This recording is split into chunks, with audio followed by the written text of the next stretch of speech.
Officially, he's welcoming his new government. Some welcome, no warmth, tough words. President Assad looking as isolated, aloof and rigid as he's ever looked. He gave them a blunt warning in words he's never used before. We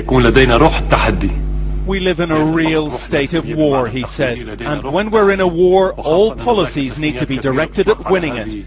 He's talking of war within. His neighbours are making their own military moves. Turkey is sending in the tanks, not into Syria, but to reinforce the border with a country it's now threatening. Syrian forces are being warned, come near us and we'll kill you. Turkey's parliament is pumped up. Its prime minister announcing military rules have changed. Syria won't be warned again. It has stirred up a hornet's nest. Syria did it by shooting down one of these, a Turkish jet, but a NATO jet too, antagonizing the world's strongest military alliance. We consider this act to be unacceptable and condemn it in the strongest terms. But NATO made clear there won't be a military response.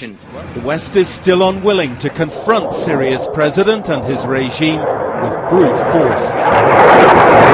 These are President Assad's troops.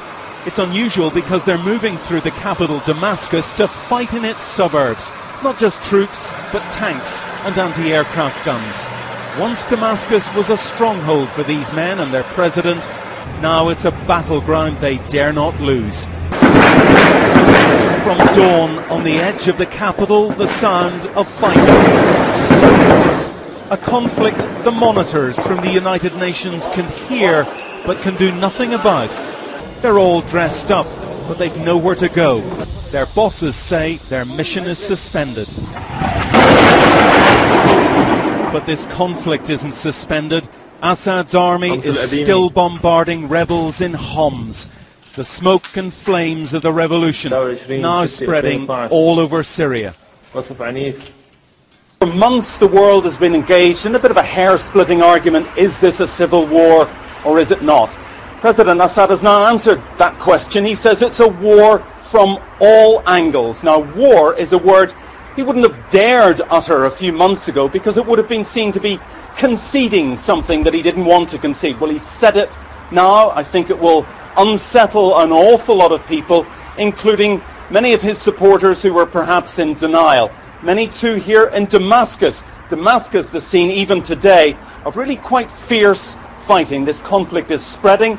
It's becoming more militarized, more internationalized. We had NATO today condemning Syria. The world's strongest military alliance is antagonized. A NATO plane, a Turkish jet, was shot down. So I think day by day the violence is intensifying, and I think the President's use of the word war just adds to that.